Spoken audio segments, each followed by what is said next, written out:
একটা দেশের সংবিধান মানে তার সবচেয়ে গুরুত্বপূর্ণ যে নিয়ম বই সেটাকে বদলানো কিন্তু বেশ বড় একটা ব্যাপার। তো চলুন আজকে আমরা একদম সহজ করে জেনে নেব যে আমাদের বাংলাদেশে এই কাজটা ঠিক কিভাবে করা হয়, কোন কোন নিয়ম মানতে হয় আর এমন কি আছে যা চাইলেও কখনো বদলানো যাবে না। এই যে একটা প্রশ্ন, এটা দিয়ে কিন্তু আমাদের আজকের আলোচনাটা শুরু। ভাবুন তো, দেশের সবচেয়ে বড় যে আইনের বই মানে আমাদের সংবিধান, সেখানে যদি কোনো একটা নিয়ম আপডেট করার দরকার পড়ে, তখন কি হবে, কিভাবে করা হবে? চলুন ধাপে ধাপে পুরো ব্যাপারটা বুঝে নিই। তো এই যে বদলানোর কথা বলছি, এটার একটা সুন্দর নাম আছে, সাংবিধানিক সংশোধনী। সহজ কথায় এটা হলো আমাদের সংবিধানের নিয়ম বইটাকে আপডেট করার একটা ফর্মাল বা আনুষ্ঠানিক প্রক্রিয়া। ধরুন কোনো নতুন নিয়ম যোগ করা হলো বা কোনো পুরনো নিয়ম বাদ দেওয়া হলো, এই পুরো কাজটাই হলো সংশোধনী।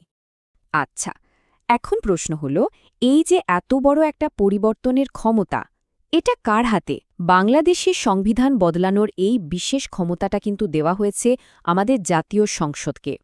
তার মানে হল জনগণের ভোটে যারা নির্বাচিত হয়েছেন সেই প্রতিনিধিরাই এই কাজটা করতে পারেন। কিন্তু সংসদ কি চাইলেই যখন তখন যে কোনো নিয়ম বদলে ফেলতে পারে? না, ব্যাপারটা মোটেও তেমন সোজা না।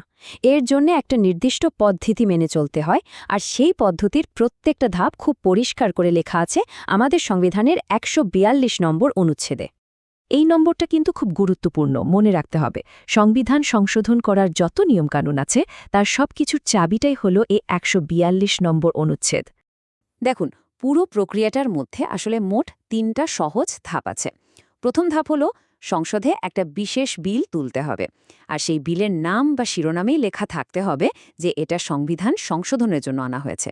এরপর আসে দ্বিতীয় এবং সবচেয়ে গুরুত্বপূর্ণ ধাপ। বিলটাকে অবশ্যই সংসদের মোট সদস্যের কমপক্ষে ২/৩ ভোটে পাশ হতে হবে। সাধারণ ভোটে কিন্তু হবে না, কারণ সংবিধান তো আর সাধারণ কোনো আইন নয়, তাই এটা বদলাতে হলে ব্যাপক সমর্থনের প্রয়োজন। আর সবশেষে বিলটা যখন পাশ হয়ে যাবে তখন রাষ্ট্রপতির সম্মতির জন্য পাঠানো হবে। এখানে কিন্তু একটা মজার প্রশ্ন চলে আসে।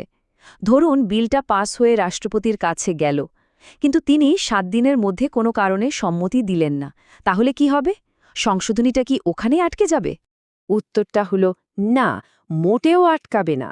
৭ দিন পার হয়ে গেলেই আইন অনুযায়ী এটা ধরে নেওয়া হবে যে রাষ্ট্রপতির সম্মতি দিয়েছেন। এই ব্যাপারটাকে বলে ডিমড অ্যাসেন্ট বা অনুমিত সম্মতি। তার মানে একবার ২/৩ ভোটে পাশ হয়ে গেলে এই প্রক্রিয়াটা আর থামানোর কোনো উপায় নেই। তাহলে এই পুরো প্রক্রিয়াটা সহজে মনে রাখার জন্য আমরা একটা ছোট্ট সূত্র ব্যবহার করতে পারি।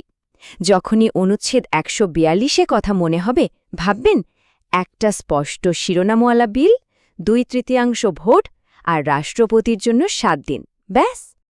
তো আমরা তো জানলাম যে সংবিধান কিভাবে পরিবর্তন করা যায়, কিন্তু এর চেয়েও বড় একটা প্রশ্ন আছে। আচ্ছা, সংসদ কি সংবিধানের সবকিছুই বদলে ফেলার ক্ষমতা রাখে? ঠিক তাই। প্রশ্নটা হলো, ২/৩ ভোট থাকলেই কি সংবিধানের যে কোনো কিছু মানে আক্ষরিক অর্থেই সবকিছু বদলে ফেলা সম্ভব?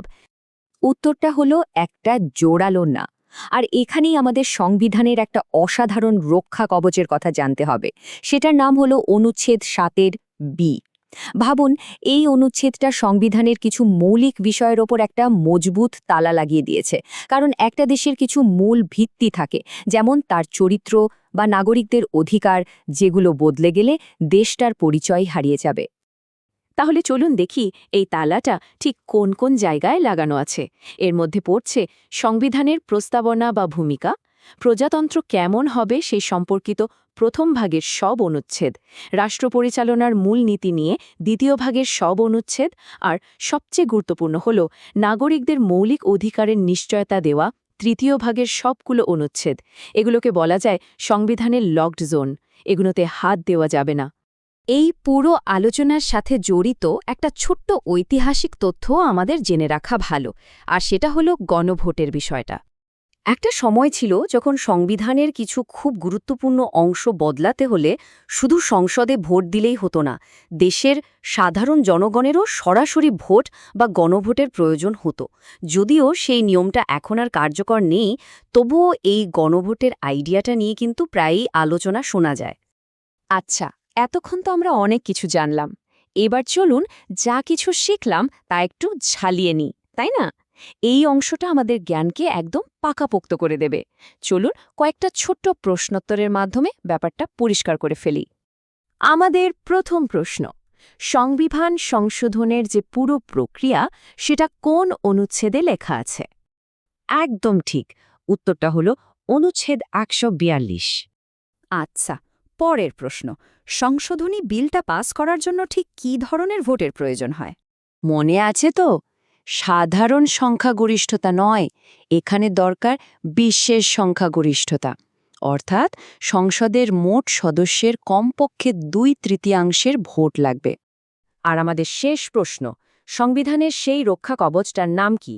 কোন অনুচ্ছেদটি কিছু অংশকে পরিবর্তনের হাত থেকে রক্ষা করে? চমৎকার! সঠিক উত্তর হল অনুচ্ছেদ ৭-এর বি। এটাই হলো সেই তালা যা সংবিধানের মূল ভিত্তিটাকে সুরক্ষা দেয়। তাহলে দেখুন, আমাদের পুরো আলোচনাটা কিন্তু আসলে এই দুটো অনুচ্ছেদকে ঘিরেই। একদিকে আছে অনুচ্ছেদ ১৪২, যেটা আমাদের বলে দেয় সংশোধনের পথ বা প্রক্রিয়াটা কি, আর অন্যদিকে আছে অনুচ্ছেদ ৭বি, যেটা সেই পথের সীমারেখা টেনে দেয়। একটা আমাদের পথ দেখায় আর অন্যটা সেই পথের সীমানা বলে দেয়। সবশেষে যদি পুরো বিষয়টা একটা লাইনে মনে রাখতে চান, তাহলে এই বাক্যটা মাথায় গেঁথে নিন। সংবিধান পরিবর্তন করতে হলে আমাদের ১৪২ নম্বর নিয়ম ধরে এগোতে হবে, কিন্তু সবসময় মনে রাখতে হবে যে ৭-এর বি অনুচ্ছেদের তালা দেওয়া দরজাগুলো কখনোই খোলা যাবে না। আশা করি এখন এই পুরো বিষয়টা সবার কাছে একদম পরিষ্কার।